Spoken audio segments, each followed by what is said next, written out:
as well as on our podcast, as well as hello. So listening to us, either listening to the podcast on Spotify or Apple, or coming at us on YouTube, or coming at us on the website. It's Nathalie Lacombe here. Lovely to meet you.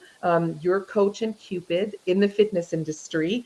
Any information you want to have to, or you want to find about finding out more about what we do and how we showcase phenomenal fitness leaders, phenomenal fitness business owners, etc. You can find those in the show notes. And I have a very special guest today, a dear friend, a colleague, somebody who I admire and I have the pleasure of working with in a few different ways fairly regularly. And I'm so spoiled to have that. An incredible fitness instructor, a wonderful educator, and a practicing physiotherapist that even I've had the benefit of getting some tips and tools from, my dear friend, Sue Staresinic. Hello, Sue. Bonjour, hello. Bonjour, welcome in bed. Thank you for having me. I always like looking around. I'm like, ooh, that's cute. I love that there's a window there. I love that there's all of these things. So those of you that are actually watching and not just listening get to see a little bit of where Sue is.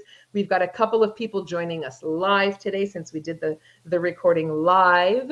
And we are at mid-November. And Sue and I are talking a little bit about how your phenomenal 2021 has been. There's been so many challenging yet exciting things since 2020 that have happened for you.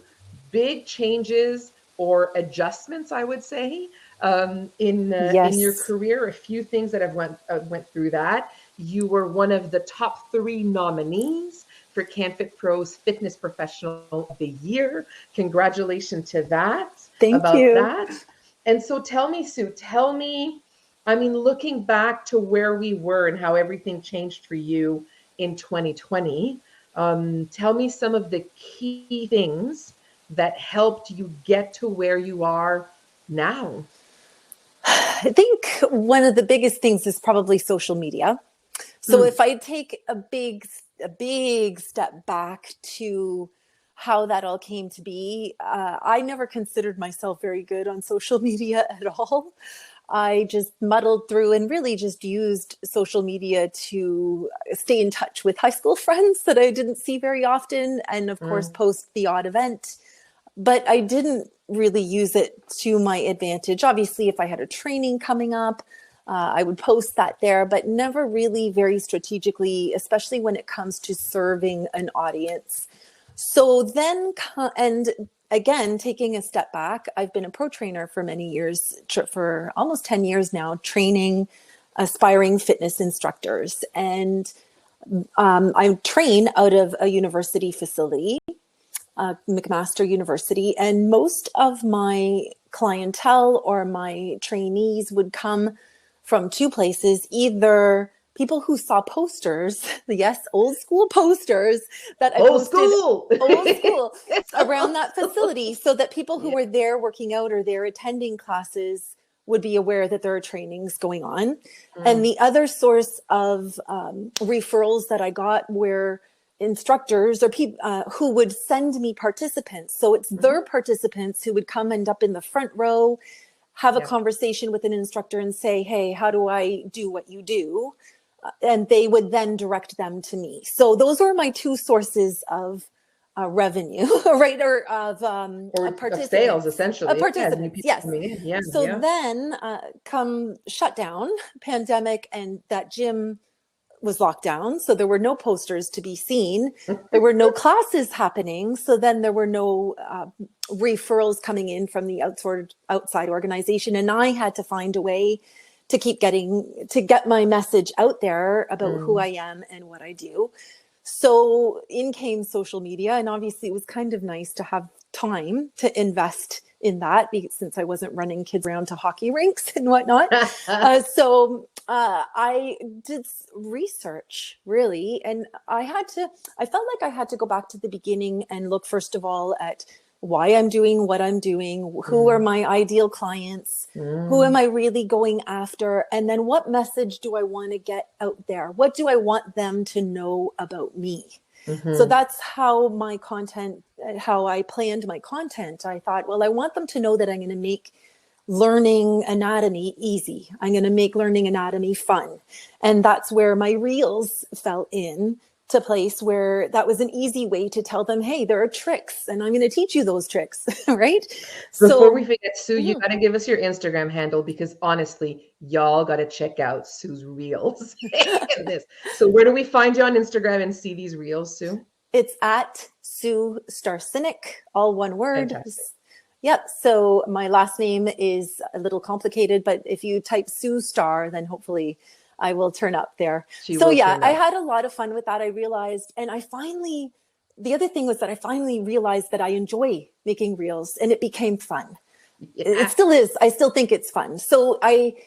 And it has to be fun to want to do it because it is a Mhm. fair bit of work. But that's where my Instagram came from. I followed influencers. I did some research and there are all sorts of experts on Instagram, which is convenient, who teach you how to make the most of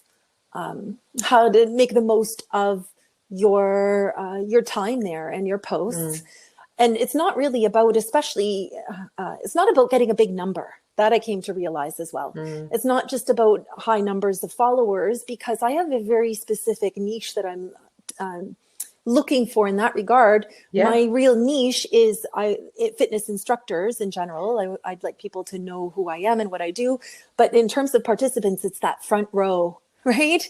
It's Yeah. that front row of participants who are just about to take that step onto the stage. That's my niche. So I'm not going to get hundreds of thousands of followers, but I'm okay Mm. with that. It's about targeting those people and connecting with those people that really are into the fitness industry. And I So love how yeah, you that's went fun. about it with that idea of just doing and saying like it's not about getting a lot of people. It's about connecting with the right people and what you did, including your research, including figuring out what your niche was, and including the content that you put out there. Again, you guys have a look. And this is where, because what I love about Sue's brand is that it's not a I am this and I'm that. I'm a physiotherapist, but I also do this. It was about how to put that into your brand and having a physiotherapist that can demystify and take away some of the stress around anatomy, around bioenergetics, around all of these things, and really make it easy for people to see in a 60-second reel, for example. I think has done such, it's been really inspiring to a lot of different people in, or even people who are still in the industry and being like, yeah, I forgot about that. It's nice to be able to reconnect. That verbalization through demonstration and movement and everything else to help make it accessible was really interesting. Because you did, I mean, in doing that, you dove full-fledged in going from employee to entrepreneur. Yes. And you dove in significantly. Tell us a little bit about that. Yes. So prior to the pandemic, I was working as a physiotherapist in a private practice. So I was working for somebody else. And my husband and I had co-owned a clinic, although he's been running the clinic for many, many years, because it's half an hour away in a community a bit further away in Grimsby. So it's a little over 30 minutes to get there. And I needed to be close by for years. So when the kids were younger, I had to be around. Mm. I had to be close by, getting the kids off the bus or whatnot. But they're all teenagers now and they're older. Then came the pandemic, when everything shut down and I was working at home. And I was still working for the other clinic, but I was doing virtual care from home. We pivoted very quickly to virtual, which was Mm-hmm. great. I loved serving my clients that way.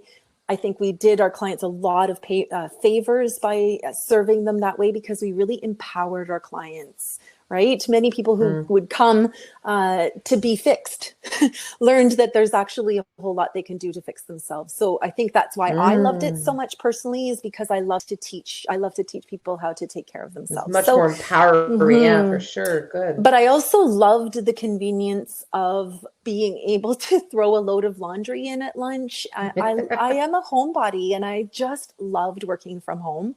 Mm. So I decided in conversations with my husband that after we did go back to in person, that I still wanted to work from home. So I became an entrepreneur. So we took a room in our home that had previously been the kids' playroom that they didn't need anymore. And we converted that to my home office, which is just off the front door and beside a washroom, which is very convenient. Nice. And I now work from home. So I see clients here a couple of days a week. And I also go into Grimsby 1 day a week, which is much more manageable now. And I also expanded on what we call in the physio business a special interest. So I had an interest in cancer rehab and treating lymphedema, which I was dabbling in before the pandemic at the other clinic, but being on my own, I was able to really dive into that, make some connections in the community. And now and I love it. And it's about 3/4 of what I do now is That's incredible. cancer rehab. And I just love it. And so let's get into that a little bit, because there's so many people listening to us who have some passions, who have different interests, who have things, like you said, that are dabbling in something. But there's fear of going like, that would feel really niche, almost scary, almost it's almost scary how niche that would be, and asking ourselves if you're able to do that or anything else. And we've got a few people who are listening in live. I'm just reminding everybody, if you want to pop in some questions for Sue in the chat, please feel free, and I'll happily share those on your behalf. So 2 questions. One, yes. How did you get over the fear of saying like, well, am I going to pigeonhole myself if I focus on something like that?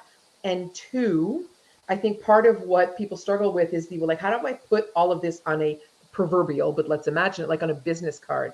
How can you be a licensed physiotherapist that works mainly from home 1 day a week in a clinic, really focused on those cancer patients, and a fitness instructor, and you do some Instagram live and you do these kinds of things, and you go back to a little bit in person, those kinds of things, and you're a pro trainer that recruits and certifies people? That would feel either overwhelming or not consolidatable for some people, but it's something that you've been able to do with your experience, with your passion, and again, diving in. How'd you get over that fear? How'd you make it work?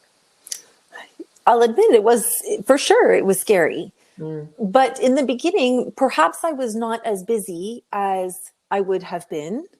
One thing is, being on my own, you don't need to see as many clients in a day, right? Because my expenses are way lower. Working out of my home, for example, I don't have a receptionist, although I recently hired a receptionist, and I call her Apple. She's my Apple Watch. So she calls in my clients for me. Yeah. So I recently hired a receptionist, but working from home, I do everything myself. So my overhead is way down. My expenses are down. So I really only needed a few to get started, but I was quieter in the beginning, but I needed that. I needed that time to make all those connections. I needed time to really prepare good handouts. I filmed some videos that now I can send out to my clients when I first see them, just explaining, what lymphedema is, what the lymphatic system is, getting all my handouts prepared. And networking was a big part of this. My cancer, people who come after cancer, I see people who develop complications after cancer, right? And we're getting so good at treating cancer that there are many survivors, but many of those survivors end up having complications. So they're not necessarily all on social media. So those are live connections I had to make. So it was a lot of phone calls, especially at that time, video calls, establishing those connections in the community where those people go. So, for example, yes. And so there's an oncology nurse at our cancer facility that I've gotten to know. She sends me clients, right? So I've had to get to know her. People who have lymphedema often have to wear compression garments. And so that's another source of referral back and forth, where somebody might go to get fitted for a garment. They'll talk to their fitter, who will say, have you had any therapy for this to try to reduce the size of the limb? So then there's referrals that go back and forth, but it was a lot of work initially to make all those connections. And I needed that time. So that time making connections in the beginning just gradually blended into a busier schedule. Interesting. Yeah. And I love how You've talked about two different things. I love the concept of and, because I feel like sometimes we're looking for, as opposed to or, is what I mean by that. I feel like sometimes we're like, should on be on Facebook, and then it's everything's about Facebook, and it's all about Facebook ads, and everything's there. And there are people who claim that like that's the source of things. And then there's other people that are like, well, forget about it. I'm just going to do that. But you first started saying that where you went to, you dove deep into social media. You became really good at Instagram and at Reels. And now you're saying, and there's this in-person, one-on-one trust building opportunity that needed to be done for other clients. And therefore both can coexist. And I think for a lot of us, those of us especially that have been doing this for a while, that our career maybe didn't start on social media, it feels like it can be like where everything needs to be. But there's also the one-on-one type of connection, like you said, whether it's a video call or an in-person thing, but that thing that's a little bit more personalized, and having a presence of some kind on social media. Because I don't know about you, Sue, but I find sometimes when people ask me, when I ask them, I'm like, where did you find out about me? They'll name 6 different things. And I'm like, okay. But it's a question. There's a magazine article, and I watch it in bed, and I did this and I did that. And there's a slew of other things, but you're present. So that's what I love about what you're doing, is that you stay relevant, you stay present, you stay engaged. And I will say myself, because you and I have had conversations about this, you're constantly looking to learn and grow. And I think for most people, there's an opportunity and a desire to connect with people like that. I know it's what I find really attractive about you, is that you're super knowledgeable and you're constantly seeking that development and growth for yourself in a lot of different ways. Well, Is things that are absolutely, because things are constantly changing, right? mm, Especially now, things are changing and shifting, and in a good way. But things have changed a fair bit, I think, with the pandemic, right? mm, And it's really nice to also follow conferences. I love all these virtual I mean, I miss the in-person for sure, but a huge mm. benefit of all these virtual conferences is recordings. You don't have to miss anything. You know, where there were Mm. multiple sessions before offered at the I know, same I time. love the Yeah, recordings where you can go after. back and just catch it all and drink it all in, and also be comforted by the fact that other people are seeing what I'm seeing when I go back to my live classes, because things have changed a lot there as well. Things have changed a lot there. And it's a and it's a, there's you're looking for these opportunities, and looking to grow, and doing it, like you said, one step at a time, and trusting that the skills will develop, the trust will develop, and the business will develop when it comes to that. Because for somebody who, again, was an employee both as an instructor as well as a physiotherapist, for now to all of that to be more entrepreneurial, I think is something that is phenomenal. Which is still, you are still very much open to working with the clubs and working in person and doing different things. It doesn't mean that you've left that behind, No. because I do think that the entrepreneurial skills you have, Sue, are so relevant for yourself as well as anybody who would employ you when it comes to that. How do you manage the change? How do you manage the uncertainty, for it to not feel like chaos, but to feel like something that you've got a little bit of control over it? What are some of your own ways to do that for yourself, for you to feel good with the constant change?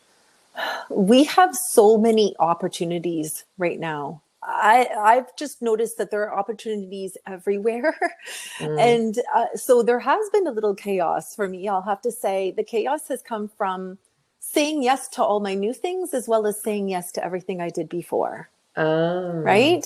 So I think that's where I felt my chaos was, especially this fall, as mm. activities ramped up, as everything wrapped up. All these classes I used to teach before came available, and I wanted to take them back, You want to right? say yes? It's So hard I not to wanted say to yes. say yes to everything. So Yeah. I think that's where I felt some chaos personally, and where now I'm having to make some adjustments to figure out what am I going to hang on to, because there's some of the things that have dropped off that I want to get back, right? Okay. That I miss. So Mm, that's been the chaos for me, was to take everything back and realize, hang on, I can't take everything back. I want to stay more involved in my social media, and mm, yeah. So those changes, those are all parts all that is part of learning to be an entrepreneur as well, and adjusting to being a new business owner, where I have to learn to delegate. I have to learn, as I was telling you before we went live, that I'm just learning that I have the power to go on my schedule and block off a meeting. If I have a very busy day, I can go on and I can. You're in charge of you? I'm in charge of my schedule. So that's just something I'm still learning to adjust to, and it's coming. Yeah. So that's been the chaos. So as I go on in the fall, I'm going to have to really look at, I just find there's so many opportunities, corporate, this, and the virtual thing has expanded our opportunities big time. So it's a matter. It's a matter of picking and choosing. Picking and choosing and understanding what your why is. And so going back to some of the things that you've learned. Number one, you focus on your why so much. And so we'll pop that in as I share this on social media. You guys go have a look. As I share this on Facebook and on Instagram, Sue might be able to pop in her book there for something if you guys want to know more about what her why is. But you go back to your why. I've always noticed you spend a lot of time reflecting on the brand, reflecting on what you want to do. And you have, and I imagine will continue to invest in coaching, because you are one of those people that understand that coaches need coaches. Absolutely. And so you reach out to these people in the industry, and you've built a really good network of you being a mentor for others and other people mentoring you, and how that circle has brought you to these award-winning opportunities really that you've had. So it's really interesting to watch. And so I'll say that I'm super proud of everything that you did, because it was a big change. And I admire the way that you are building and continuously reinventing and rebuilding your career. So I'm a big fan of that. Thank you. Tell me a little bit about, now that you're looking back to 2021, what are some of the things that you're grateful for? What are some of the things that inspire you moving forward? What are you seeing in the industry? Like you're saying, you're seeing all these opportunities. What do you see around you that inspires you based on where the industry is going moving forward? I'm actually really excited about that, because I have always been very focused, perhaps it's the physio background, on the physicality, on how fitness and exercise can help people perform better in everyday lives, help improve health. I've never really been big on focusing on aesthetic goals in classes. If somebody would come up and ask me, how do I get arms like yours, right? It was never really a passion of mine to help people get lean, nice looking arms. Not that there's anything wrong with that, or like I would always tell you what I do, but I get so much more excited and lit up if somebody tells me I carried all my groceries in on one trip. Right. And that's what gets me excited, and that's what gets me lit up. So I am really excited about how the industry is shifting focus from aesthetics. Again, not that there's anything wrong with those goals. We know that aesthetic goals bring a lot of the people in front of us, right? Bring a lot of people to us. Traditionally, yes. Yeah. But I'm really excited about the focus on health, mental health, and performing well in everyday life, having stamina, having energy, taking the stairs 2 at a time. I'm really excited about that. I'm also really excited about helping the fitness industry feel more confident with respect to credibility, right? We were really hurt to be considered not essential during the pandemic. But when you look up, if you were to Google fitness or go in hashtag fitness, what you will find is sculpted biceps and booties. Well, sculpted biceps and booties are not essential, right? But all these other things that we bring people are, right? Our ability as a fitness industry to help people with their mental health and stay well physically and stay well mentally, that is an essential part of what we do. So I'm excited about how we can focus on that. I'm excited about training fitness professionals who feel really confident in their ability to help people live healthier lives. Well, it's inspiring to to hear you talk about how fitness is part of the solution, and a big part of that is thanks to people like you who are an integral part of those solutions. And so, thank you so much for taking the time to join us today. I'll put everything out there so you guys know where to find Sue, whether you're listening or watching to this. Thank you to those of you that joined us live, and it'll be an absolute pleasure to see you in person one day. In the meantime, thrilled to be able to connect with you this way in bed and on virtual. Thank you so much for having me. Merci, mon ami. We'll see you Merci. soon. Bye, everybody. Have a great day. Have a great end of year. Bye.